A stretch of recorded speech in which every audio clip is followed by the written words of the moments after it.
Bienvenue tout le monde. Welcome everyone. Hi, how are you? I'd like to thank you for joining us today for this discussion on America's first Black daily newspaper and its bilingual legacy. My name is Tiffany Guillory Thomas, and I'll be your host today, and I'm very honored to moderate this conversation. I'd like to thank Scott Tilton, Rudy Bezanet, and the New Foundation for making this event possible. As many of us have had Juneteenth celebrations, and before that, the solemn remembrance of the Tulsa Massacre, questions about the legacy of slavery and the future for the fight for racial justice in America are at the forefront of our minds and our conversations.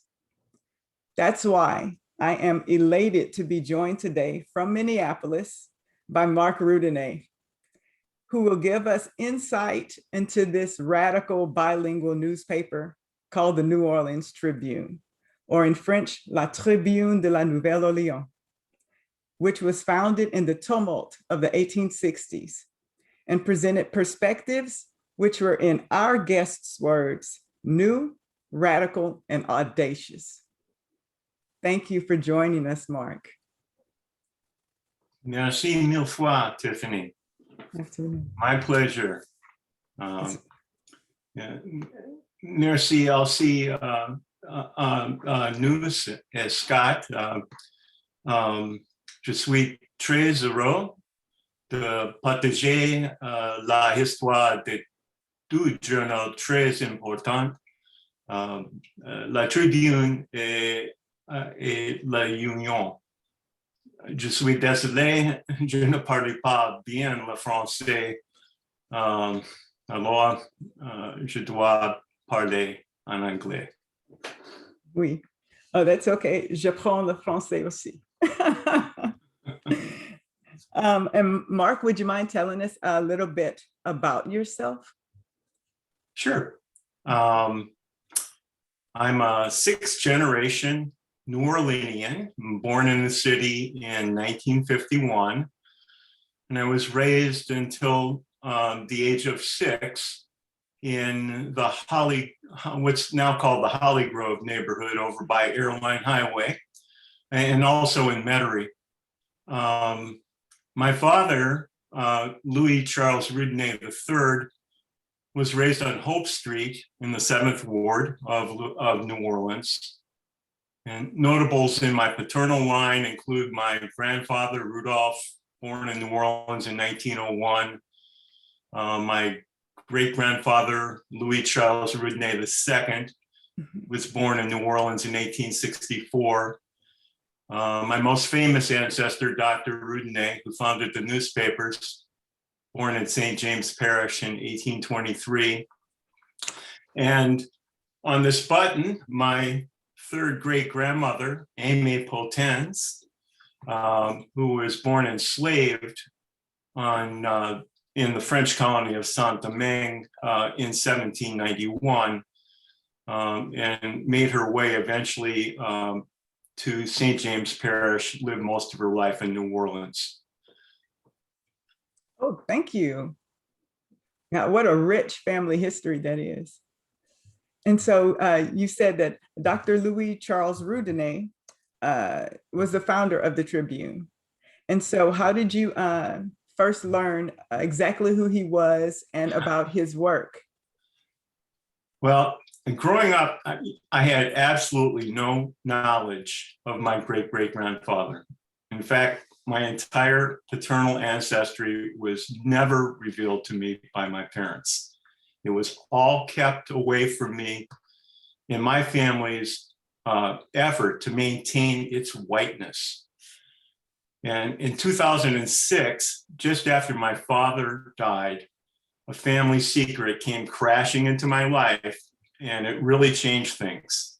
I was throwing away most of my father's papers, and I stumbled upon an oddly unlabeled binder, and I opened it up, and the first thing I saw was this image of a Black man named Louis Charles Roudane. Now, that was my father's name also. Mhm. I was completely dumbfounded to discover this hidden past. And I thumbed through the journals that my father kept secret and found old photographs, birth certificates, marriage certificates, death certificates, all kinds of genealogical traces. And these records showed that, his father was born colored in New Orleans, on his birth certificate, COL, and that his grandfather and great-grandfather were these prominent Afro-Creoles from New Orleans. So it was quite a stunning instant. This heritage reappeared from a historical fog. I was confused, I was thrilled, I was proud, I was angry that the secret had been kept from me. I was just this whirlwind of emotion that was coursing through me. But more than anything else, there was this undefinable realization that I was no longer the person that I thought I was. I was raised in Jim Crow, New Orleans, to be white. And I grew up in this black and white world. I grew up in a white space that my ancestors would not have understood and would not have recognized. So that is the discovery story. Wow. That is quite a story. And so in the midst of all of that emotion, and as you're finding things out, what inside of you made you dig even deeper into the story and really learn more about Dr. Roudané and his work with the papers? Well, I just immediately felt I'd received this great gift, that some kind of way this was meant to be.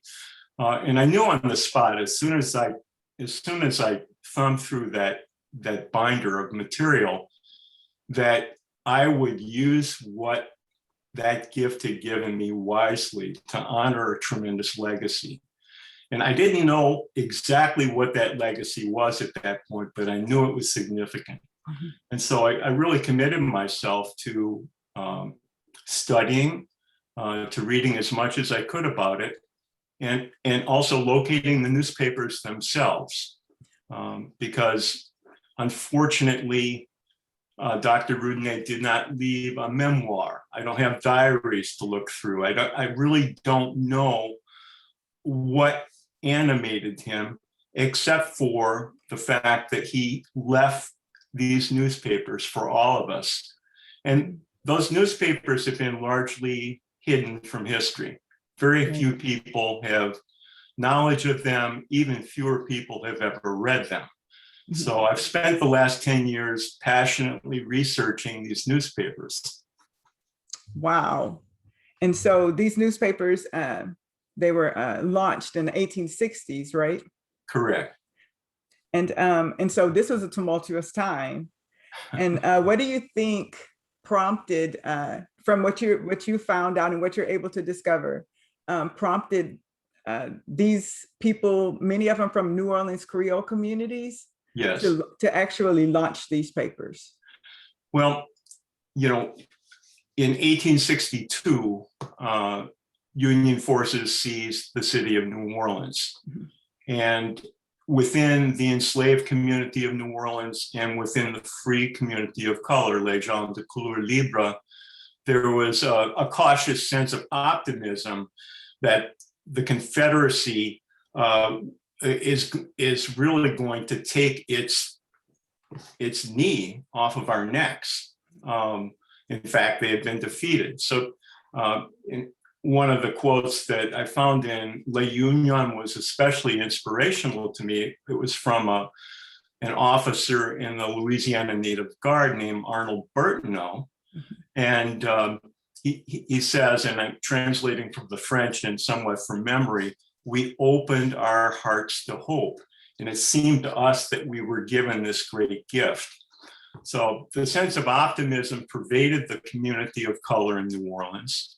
And within a few months, a group of men, Jean-Baptiste Roudane, Louis Charles Roudané, Paul Tribune, mm-hmm. and assorted others got together and formed and put together, produced a newspaper called Les Unions.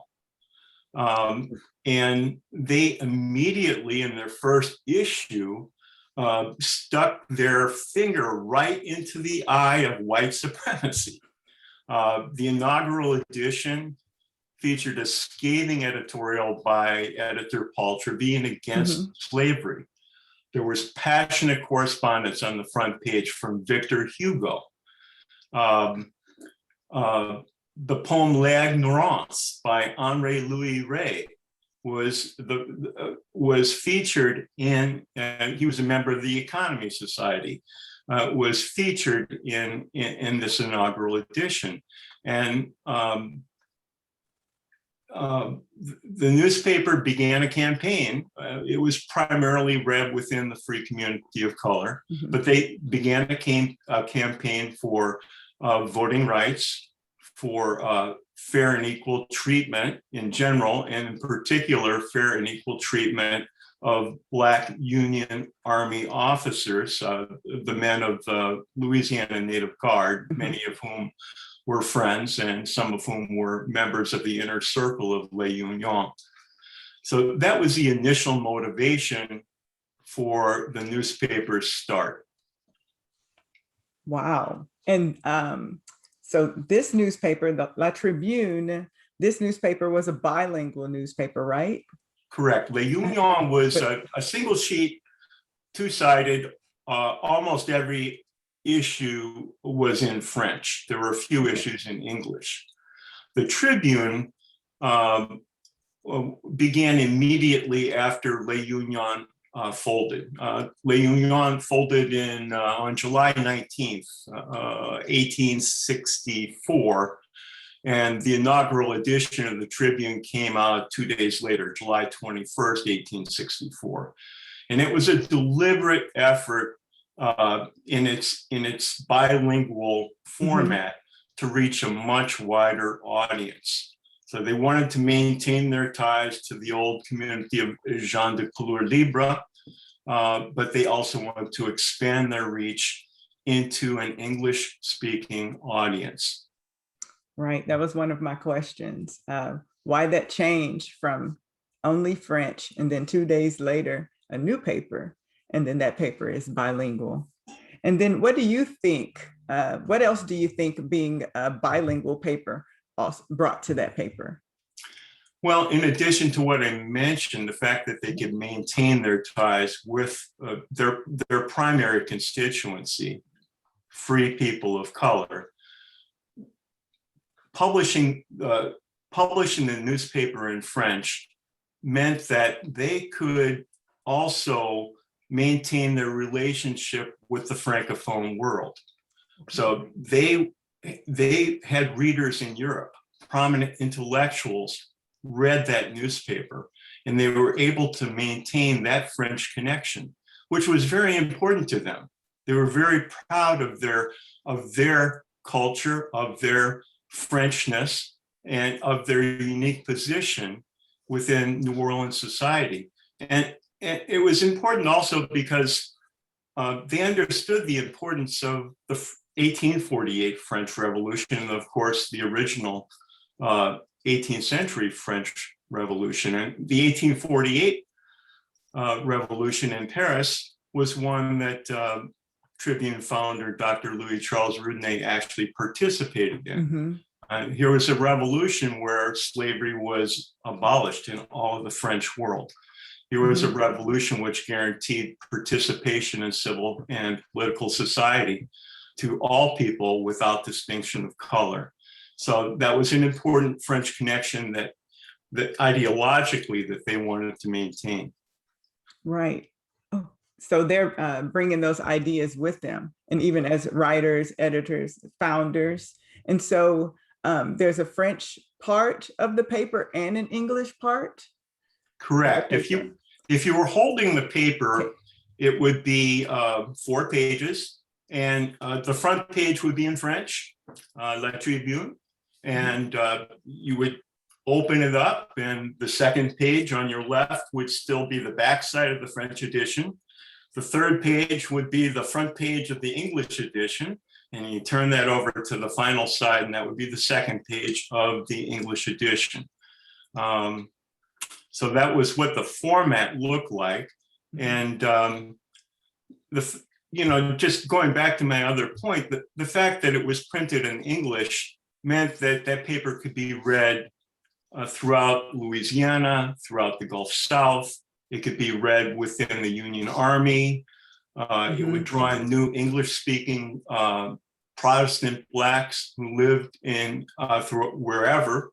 And the campaign could be brought to the newly emancipated, with whom the paper really wanted to build unity with.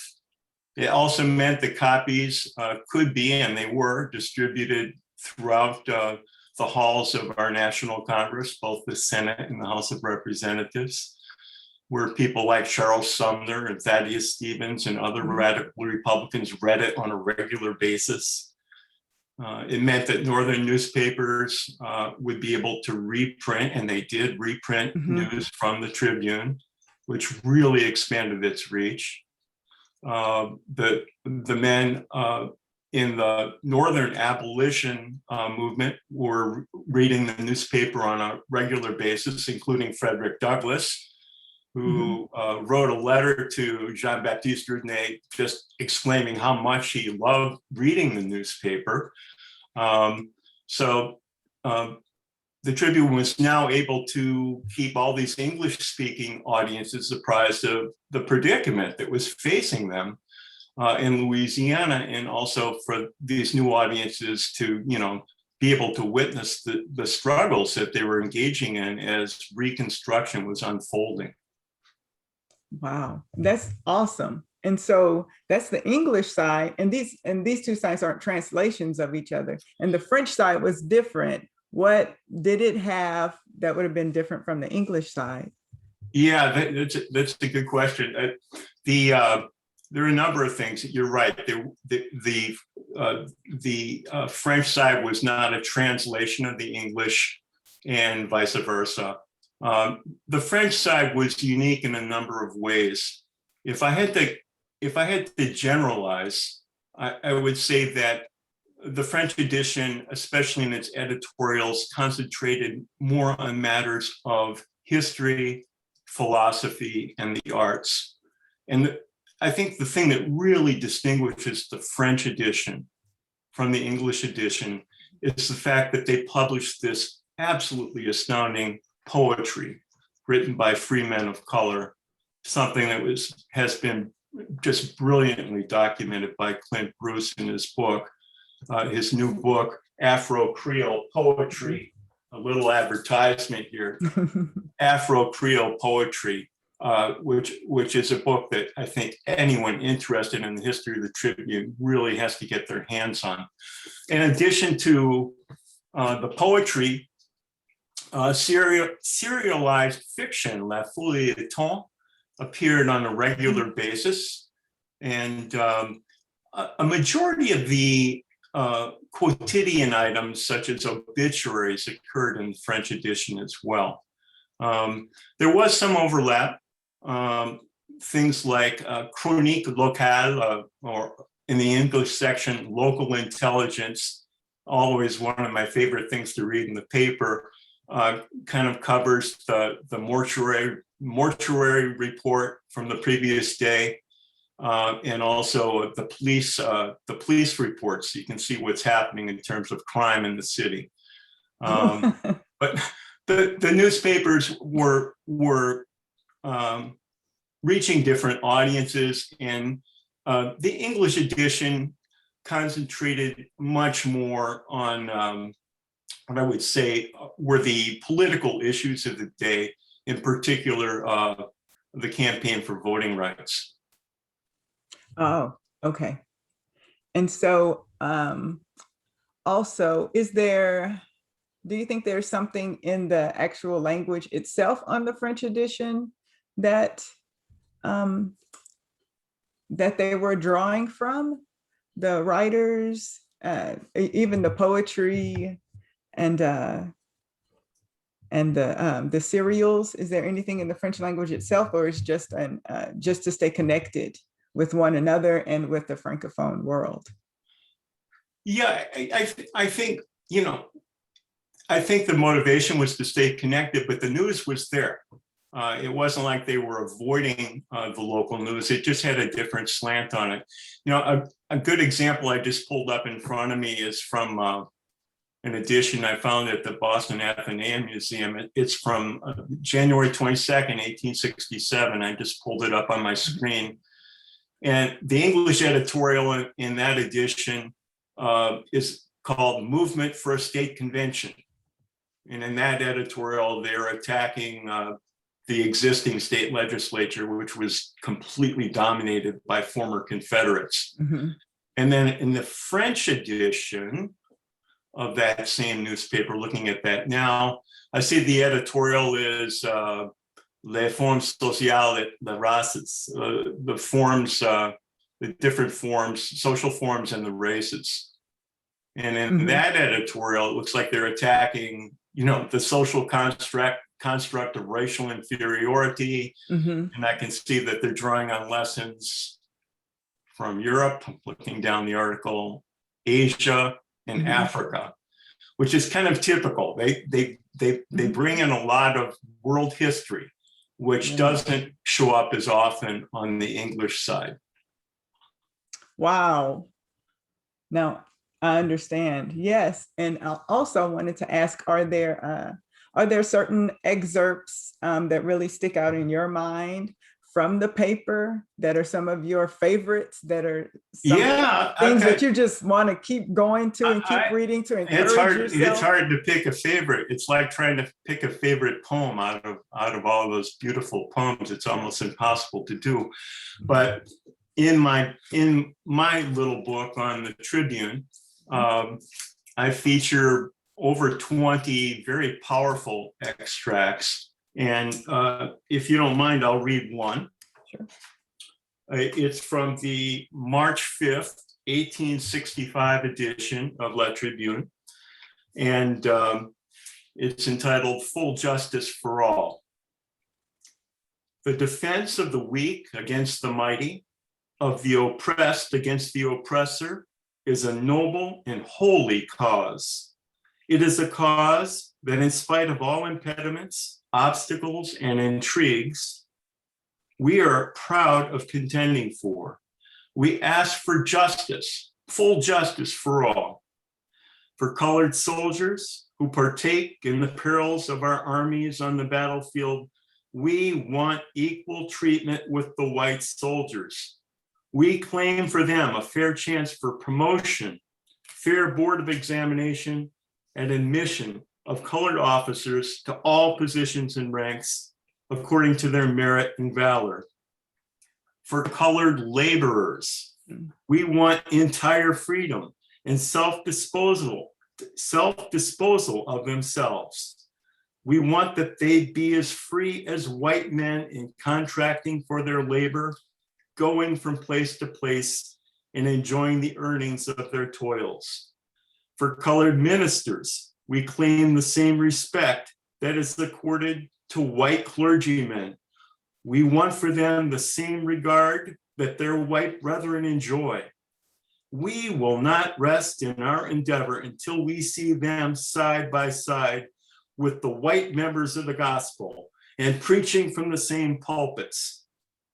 For colored children, we want to see our children seated on the same benches with the white girls and boys, so that every prejudice of color may disappear from childhood and the next generation be aroused by a sentiment of fraternity. For the colored women, we claim the same regard as for the white ones. They are, as well as the women of any other race, mothers, sisters, wives, and daughters. They partake of the same feelings, and we do not want to see them rebuked by men in office and treated not as women, but as brutes.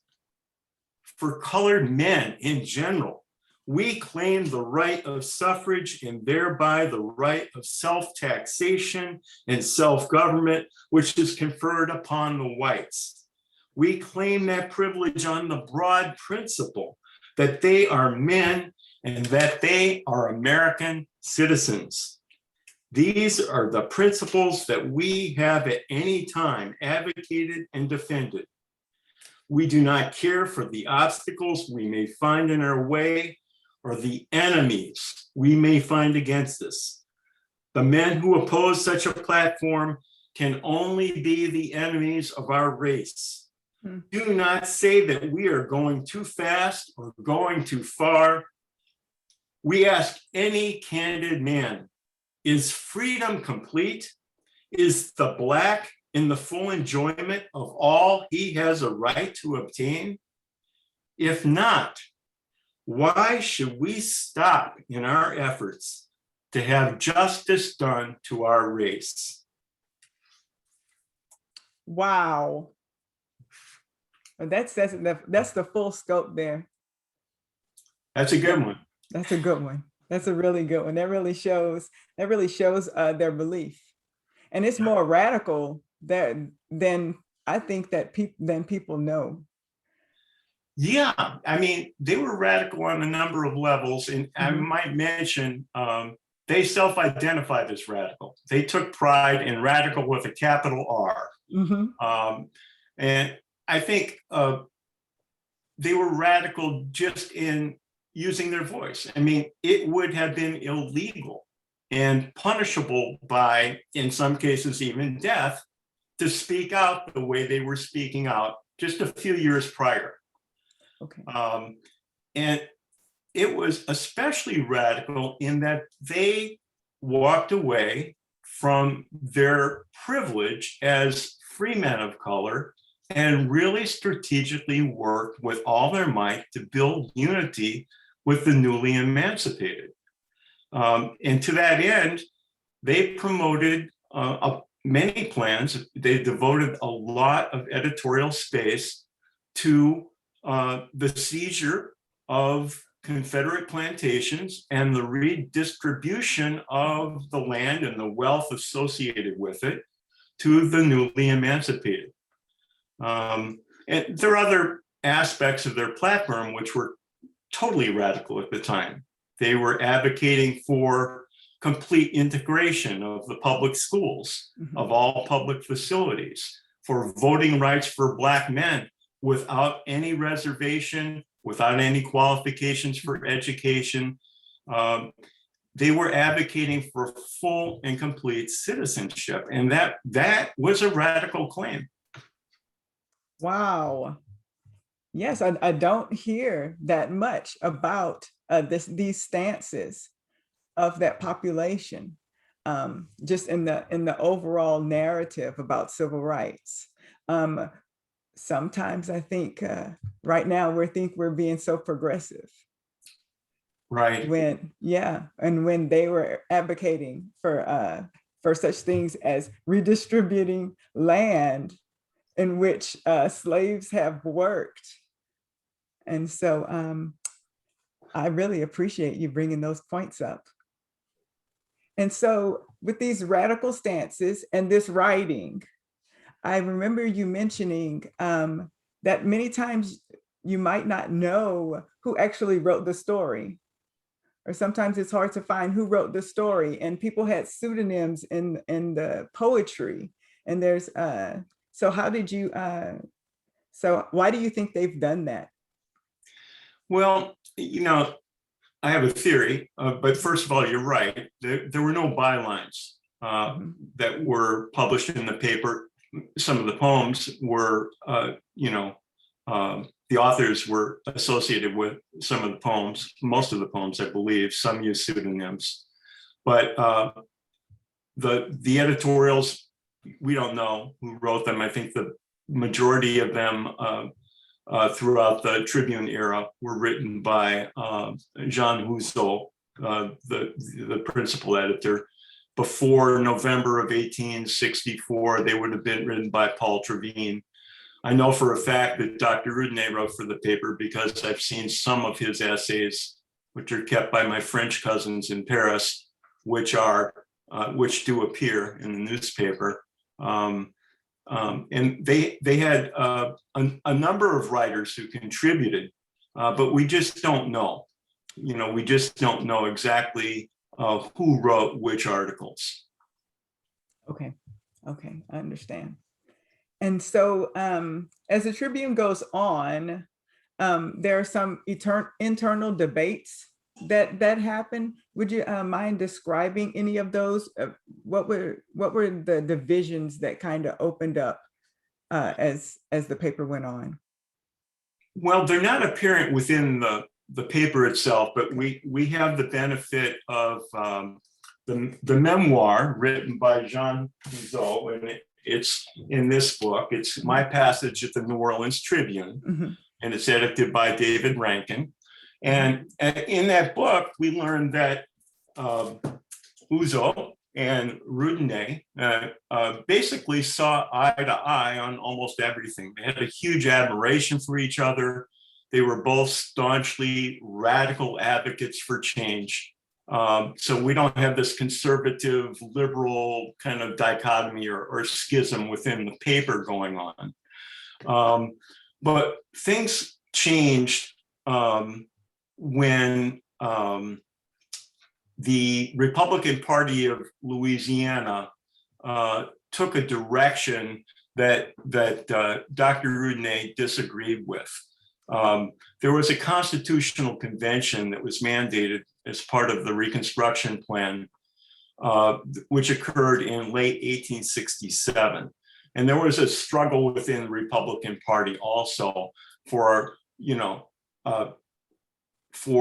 what the new Constitution of Louisiana would actually look like and who the candidates for governor and so forth would actually be.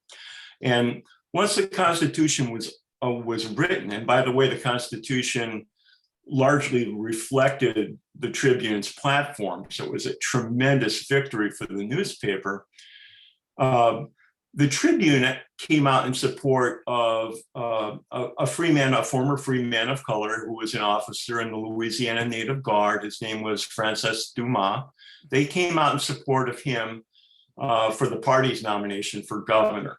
Mm-hmm. And in early kind of party balloting, in fact, Dumas actually gathered the most votes. And this is across a coalition, a range of people within the party. That's for governor. But he didn't win by enough votes to actually qualify. They had to have a second round of balloting. And in the second round of balloting, a man named Henry Warmoth, who is a white carpetbagger from Illinois, a man deeply distrusted by Dr. Roudané, ends up defeating Dumas by 2 votes. And Roudané was furious. He claimed that votes were stolen. He believed that the radical cause had been betrayed. And he decided to bolt from the Republican Party. And he said, the newspaper has to bolt from the Republican Party.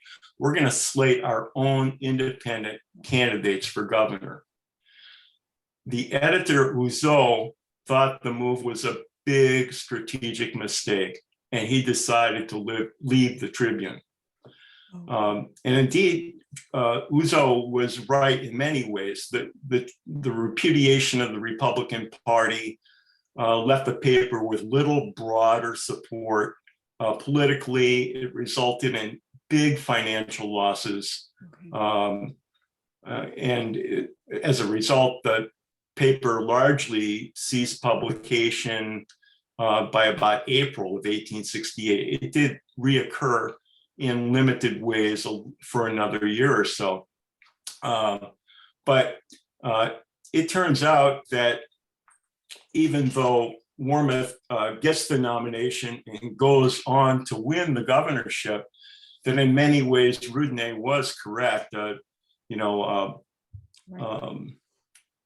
Governor Warmoth becomes almost a segregationist very early on in his career as head of state in Louisiana, and really worked hard against the new state legislature, which was 50% men of African descent, worked really hard against that legislature in terms of implementing things like integrated public schools or guaranteed rights to accommodation and so on and so forth. Yeah, and so I see as you're going into the 1870s and such, you know, Creole, Black Creoles and African Americans are losing power, and civil rights are just being stomped on. And so what happens to the paper, the editors, the journalists? Yeah. What happens to everybody? Well, Roudané largely withdraws from political life after about 1873, and he concentrates mostly on his successful medical practice. And he had a medical practice in the French Quarter, which he maintained until his death in 1890. He did serve as a doctor for the Economy Society, and his son also served with the Economy Society. But when Reconstruction finally collapses in the late 1870s, you know, there's a complete loss of hope within the Black community of New Orleans. And we really see the reinstitution of the Black codes. We see the rise of white terrorism throughout the state of Louisiana. And in that environment, Dr. Roudané decides to get his family out. He moves his wife, his 3 daughters, and his youngest son to Paris. He goes there with them. He leaves them there, and to the best of my knowledge, he never sees them again. He remains in New Orleans with most of his sons. So that's what happened with Roudané. In terms of Paul Tribune, the editor of Le Union and the initial editor of the Tribune, he continues his career as an educator. He becomes an advocate for integrated public schools well into the 1870s. I don't know what happens in the 1880s, but he reemerges in the 1890s as a writer for the next progressive Black newspaper in New Orleans, the Crusader. And Tribune, along with a number of other people, form the Comité des Citoyens, the Citizens Committee, and they fight segregation. They organize the Plessy Challenge that results in the famous Supreme Court case, Plessy versus Ferguson. I'm trying to think. Dr. Roudané's son, George Roudané, becomes a member of the Comité. Uzo, I believe, goes back to Europe. And so, yeah, things fall apart. We have to remember they won a lot before they lost a lot. Yes. Yes. And so in looking at that, how much was won and then how much was lost? What do you think are the legacies of La Tribune de la Nouvelle-Orléans?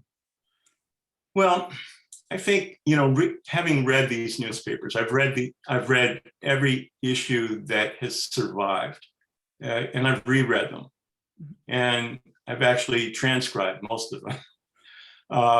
I come away with a strong sense of what their legacy is, and it's really one of radical hope. It's a legacy of radical hope for a world based on freedom and equality. And that radical hope, you know, it did inspire the next generation, largely Afro-Creole activists in Louisiana, and they coalesced around that newspaper I mentioned, the Crusader. And by the way, the Crusader also included articles in French. And the skirmishes that the Crusader and the Comité des Citoyens engaged in produces a new cadre of 20th century Black civil rights advocates. So we see people like A.P. Thoreau, who was probably the most prominent civil rights attorney in the American South. And his efforts become part of this greater battle that would eventually end legal segregation and Jim Crow. he joined forces with Thurgood Marshall and was a real force behind the scenes in the Brown versus Board of Education case. And then we come to today. I mean, we look at today's activists. They're continuing the civil rights work in this legacy of protest that was started by the Tribune. They're following also in the steps of the 60s Louisiana freedom riders and all the others who participated in the civil rights movement in Louisiana. McKenna family was inspired to start another newspaper named the New Orleans Tribune, and they named it in honor of the original New Orleans Tribune. And I know publisher Bev McKenna has shared with me many times how much she was inspired by Dr. Roudané, and that how much she believes the modern Tribune speaks to the issues of the day as eloquently and as forcefully as Roudané did back in the 1860s. So we have this legacy of dissent which continues. I think it can serve as an inspiration to all of us who realize that we're in some ways in a similar moment right now. And I could go more into that, but let's see where your next question leads me. Yes, actually, the next question was about our modern fight for social justice and against white supremacy, and things such as the Black Lives Matter movement. Just what the Tribune can say to that, and then also looking at the new books and these new talk, even the talk we're having today, the new books, the talk we're having today, and so much of what we're talking about now, the La Tribune and the people who wrote and founded it are the inspirations. Well, they're echoes indeed. This period of Reconstruction in Louisiana that the Tribune was in the center of, in my mind, is really kind of an after time. It's a time after the Civil War. It's a time after slavery. It's a time that holds great promise. And it's today's racial reckoning, what's going on down around us right now. And I'm just, a few miles away from George Floyd Square. It puts us in a similar after time. I think we're at a point right now where another time, a future time, can be envisioned. I mean, these men back in 1860 were envisioning the possibilities. And I think right now, activists and everyday people also are beginning to think, well, maybe, just maybe, we're at a crossroads and maybe things really will change. These Tribune articles, I mean, they easily could have been ripped from today's headlines. The stories in there would seem eerily familiar to today's activists. And I'm thinking about what were their stories about? They were about oppressed people fighting for liberation. Well, conservative forces procrastinate, spread misinformation, they patronize people, they actively attempt to disenfranchise voters, they terrorize people, and in any way possible, they try to thwart racial and economic justice. So, the Tribune didn't leave really a blueprint for us. I mean, it was a different time, but nevertheless, there was a strong through line that connects their radical politics to today's anti-racist movement. And, when I read these things, a lot of times I try to remember, my takeaway is, what markers did they leave for me that I can share with other people? What did they leave behind that maybe can guide those of us who participate in today's anti-racist movement? And to me, it comes down to a few things. They remind us to collectively educate, agitate, organize, and organize for practical goals. Build solidarity with all oppressed people, resist co-optation, fight for fundamental change, not just these incremental reforms. And as I mentioned, really embrace a radical hope for a world where distinctions of race and class would disappear. So, they thought they had it within their means to break the spell of oppression. And I'm inspired, if they could do that, I'm inspired to think that, well, we have it within our means. We all have our spheres of influence. We can do this. We can be inspired by looking at this history. These men had just incredible courage, undaunted courage in doing what they did.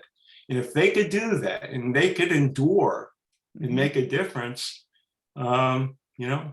we can too. It's like we knew Pavon, right? We can do that too. Yes, we can.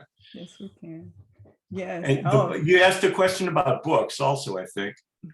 Oh, yes. I asked a question about the literature, the new books and that are coming out now.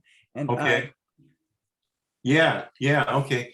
I got a few of them I pulled out. I've already, I got to show it again. You got to read this book. Y'all out there, tout le monde, you got to get your hands on this book. It's great. I'm really also extremely excited. I'm on my second reading. Is so good. I'm on my second reading of Fatima Sheikh's new book, Economy Hall, The Hidden History of a Free Black Brotherhood. Just an incredible new book. And, we've got this book by Brian Mitchell, monumental, that just came out. This is awesome. This is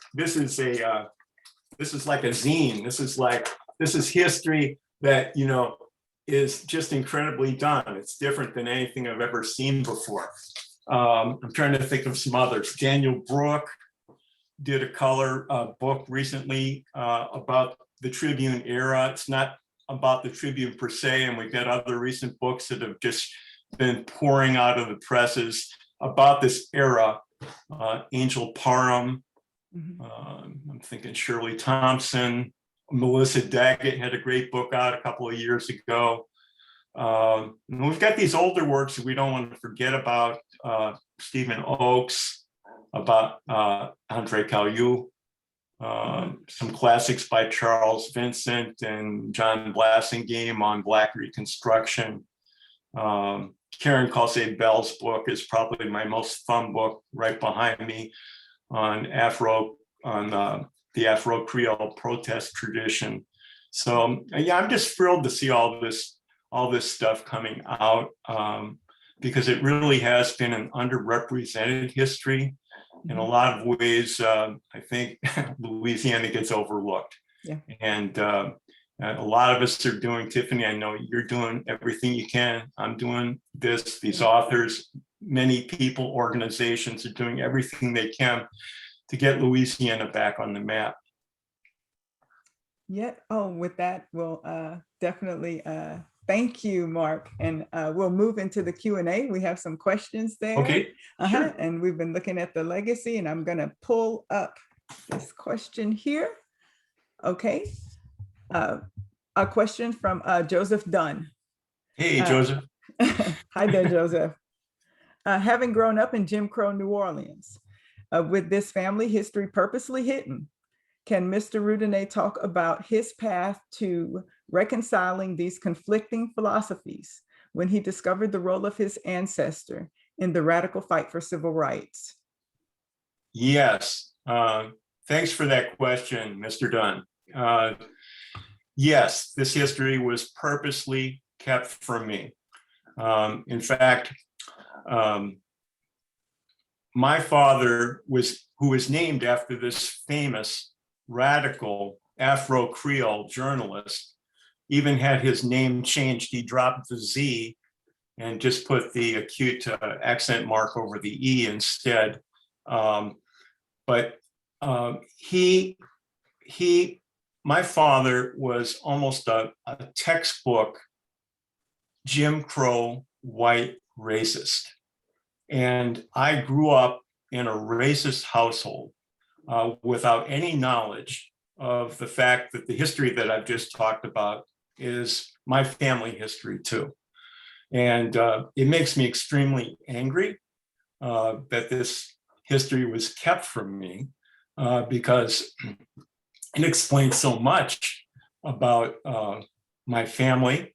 And it makes me very, very, very sad that my father's father, a man I'd never met, by the way, Rudolph Roudane, my grandfather born COL, colored on his birth certificate in New Orleans, likely passed as white.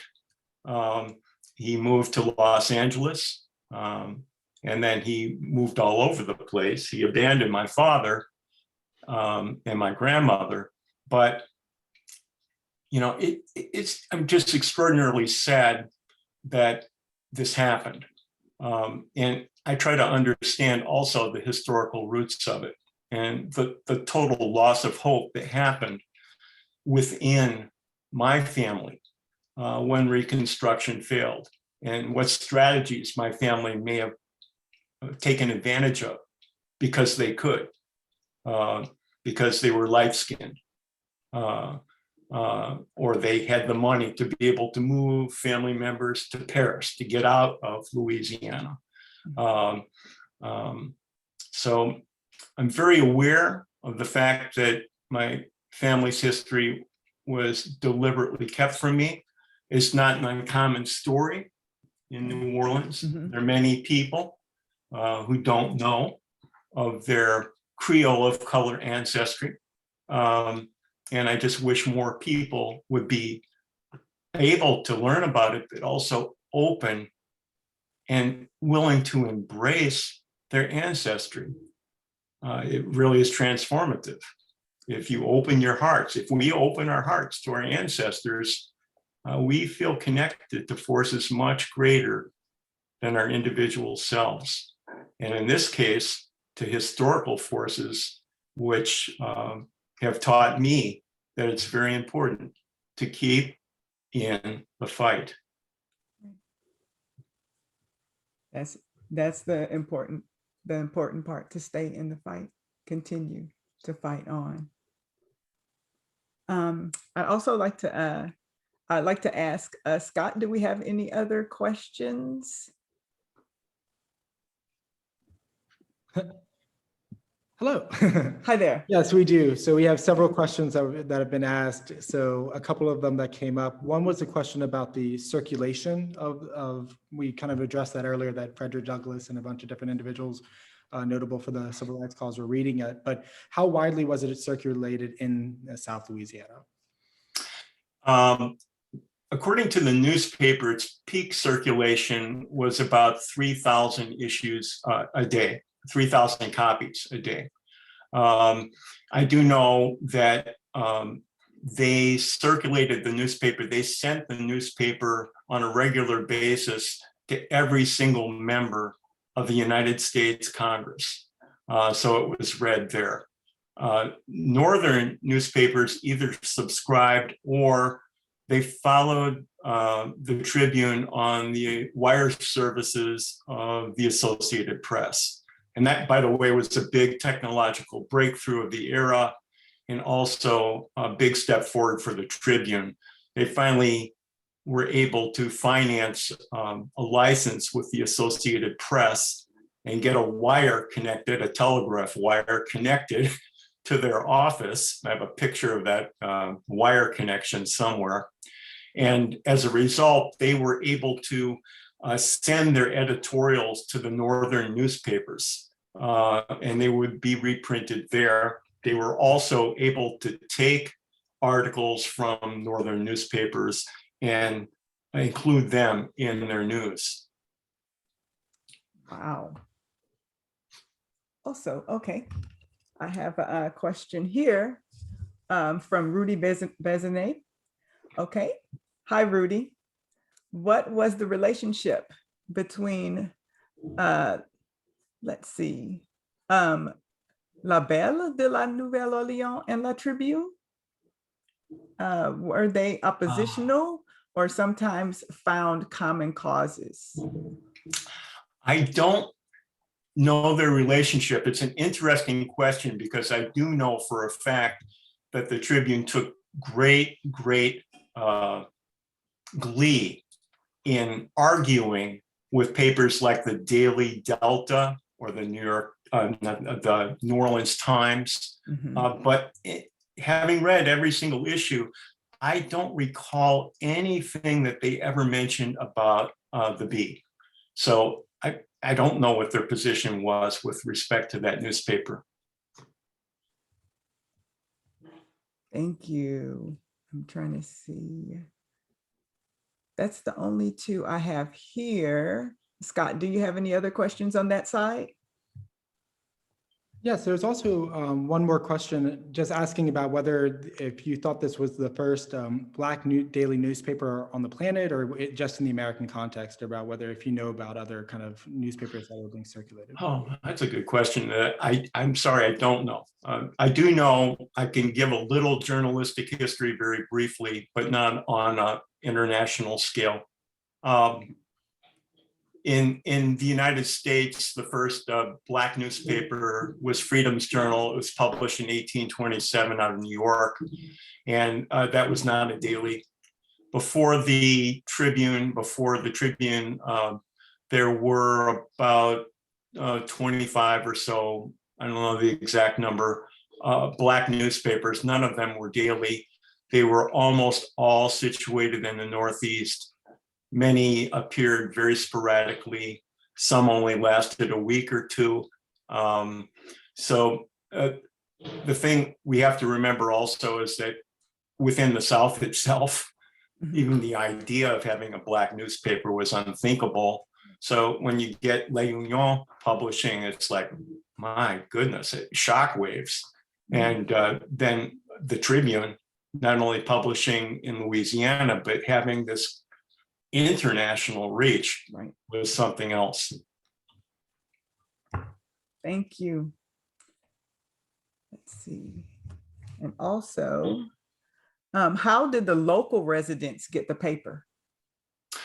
They were sold by subscription. So when you read the newspaper, they're always talking about subscribing and how to subscribe and what the subscription rates were.